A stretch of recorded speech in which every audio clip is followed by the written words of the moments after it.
a personal story on this topic because my first girlfriend, and the only girlfriend I've had, whom was non-black in middle school, and I will share with you guys what my grandmother thought of that, what my own mother, I'm pretty sure, thought of it.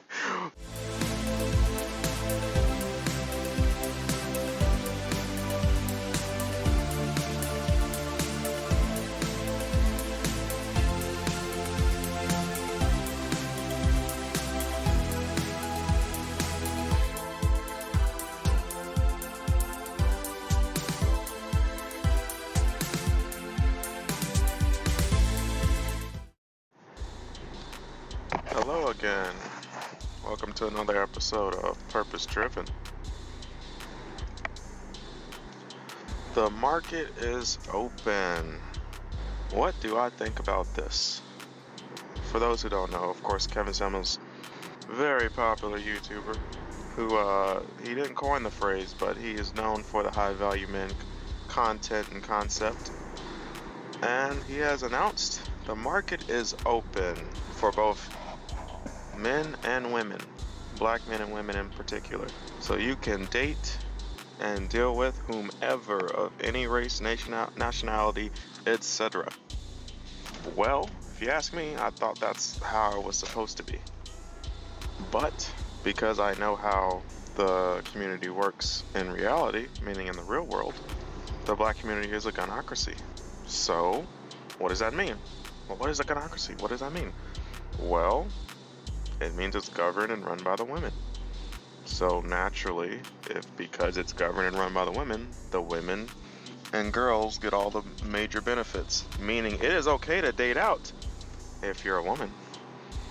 But if you're a black man and you try to date or deal with a non-black woman, you will get chewed out because you belong to black women. Because to them, they're like, hey, black man, you're mine. You belong to us. You shouldn't be out there dealing with these other groups of women, even if they do treat you better. We don't, none of that. And it goes so far as to be ousted by your own family, friends, the community in general, meaning the black community. Meaning if I was a black man, if I got with a white woman, all this black empowerment, all this, I might as well not even exist. Because to them, I'm a traitor. I'm a traitor because I got with a non-black woman, whom is, you have to realize, like, in a gynocracy in the black community, the black woman is like the sacred cow. She is the god. You do not go against the god. I forgot which religion it is. I'm probably gonna put it up on the screen when I look into it. But out east, there's a religion where they have the sacred cow, and cows roam all over the place, and you do not harm those animals because they are sacred. You wouldn't dare tell somebody you eat hamburgers over there. They will take your head off. Like, hey, that cow is sacred. How dare you disrespect that cow? And in the black community, because it's gynocentric, the black woman is the goddess, the sacred cow, the one you do not go against, the one where all your efforts should go into making her happy, pleasing her. This isn't even that prevalent in patriarchal societies.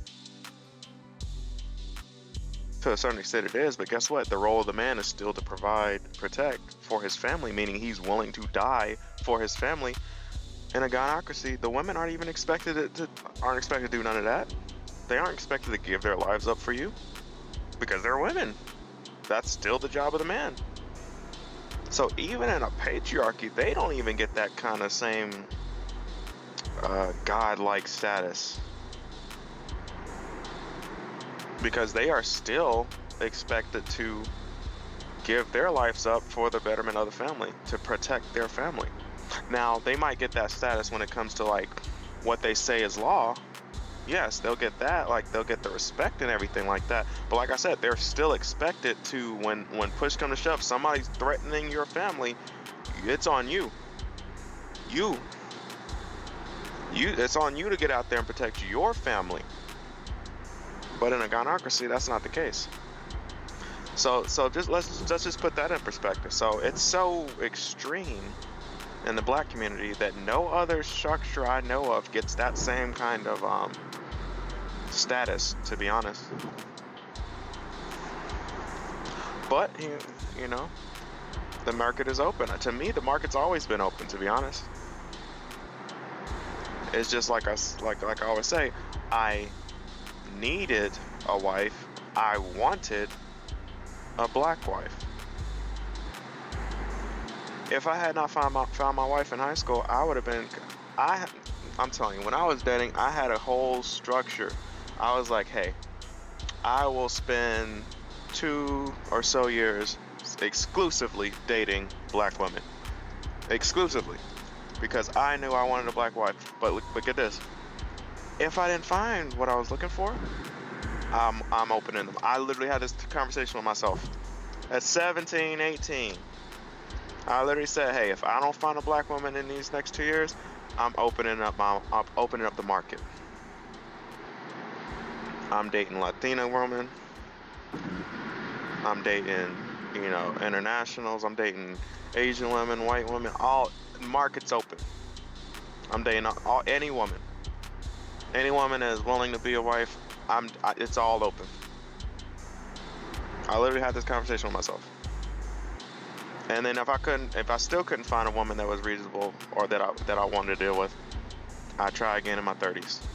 I would literally work my way up to become as valuable as I can, and then try it again in my 30s. This is literally the conversation I had with myself. Now, I eventually found my wife, but had I not, eventually I would have got to the point where the market opened. And that's how it should be. I mean, we live in America. I have never said black women should only date black men. I've never said black men should only date black women. But my thing is, they want what they want. If they want a black man, they want a black man. If you want a black woman, you want a black woman. So by all means, do what you got to do. But my thing is, you need a wife if you want a family. So whether or not she's black or not, I mean, that's up to you. I mean, if you really want to go that route, you really want to make that a thing, I mean, by all means, do you. But what I'm saying is, I knew the markets would have to open up eventually. I knew I'd have to keep my options open because I knew I might not find what I want, but I might find what I need. So I was willing to open up for it. Now, what's the other part? Well, why is this a problem? Well, because like I said earlier, it was okay to date out if you're a black woman. But of course, given the current situations where we're pointing out the facts of the situation, where we have stuff that points and that pretty much better explains what's really going on, which is, hey, for the longest we've been told it's black men that are the problem. Well, guess what? What if that's not the case? I mean, this conversation has been had for the longest, to be honest, but it's been kind of, they've been kind of pushing it up under the rug, be like, yeah, hey, let's not do that right now. Let's focus. Hey, black men have been the scapegoat. And people who don't know what a scapegoat is pretty much, they've been like the Jesus. They've been the one where they've taken the blame and they've taken the ridicule for the faults of the black community. And I'm actually glad that today things are starting to shift and conversations are actually being had on what has actually been going on. And people are starting to realize, like, hey, like, the problem might not be black men. Like, black women, y'all got a big part in this. Y'all got a real big part of this. In fact, it might not ever get right unless something changes with black women. And that's what I believe. The black community cannot nor will not change if the change doesn't happen with black women. Because like I said, they control who gets born today. And I had this conversation on Shannon Rawls' channel, and I asked the question. I said, well, what is society today? Because it's not a patriarchy, which is what they want to try to say it is or has been, and it's not. And he said something that was factual that I completely agree with. It's a de facto matriarchy. The children belong to the mother on birth. The mothers control who gets born, etc., etc. You know, men are pretty much at the will of the court and the women. So, who's really at fault for society kind of being in turmoil like it is today? Well, of course, there's always multiple factors, but let's just be real. If I had to say who holds the lion's share of it, and this is just the community as in general, like overall, the lion's share of it has to be on the women because they are the majority of the population. We live in a democracy. They control majority of votes. De facto matriarchy, the divorce courts, etc., etc. All these factors is in the power of the women. And that is what it is. What it is. Now, of course, it's on the men to continue to deal with them. However, I will say a lot of guys have been lied to, which is something I don't agree with. They've been lied to, saying like, because this is another problem in the black community. Because like when men would raise this question, like, "Hey, black women aren't really trying to deal with black men like this," over the past few years, people have been like, "Oh no, it's not like that. It's just, hey, hey, we're not perfect. She's not, she's not really trying to screw you over." Yeah, actually, yeah, they have been.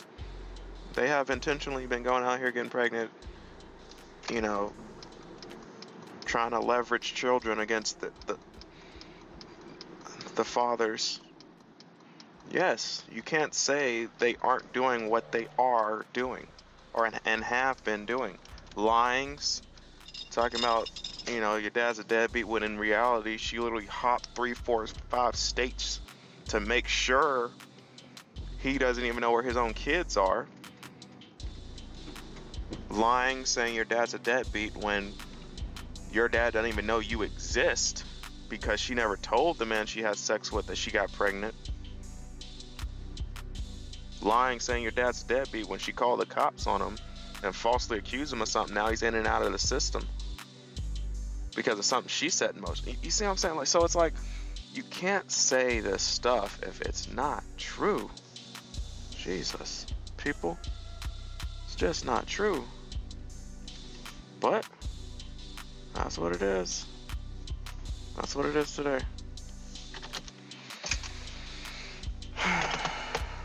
So, market's open.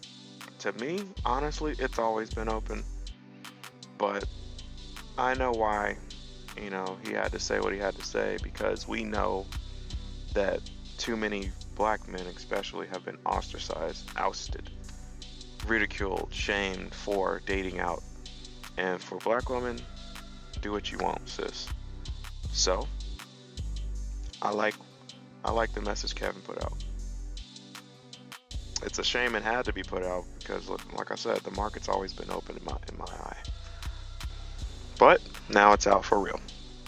So, I would love to talk about this, continue to talk about this. I'm probably going to continue to dive into this, just to kind of share a bit about my perspective. And actually, I'll probably share a story, a personal story on this topic, because my first girlfriend, and the only girlfriend I've had, whom was non-black in middle school, and I will share with you guys what my grandmother thought of that, what my own mother, I'm pretty sure, thought of it. But till next time.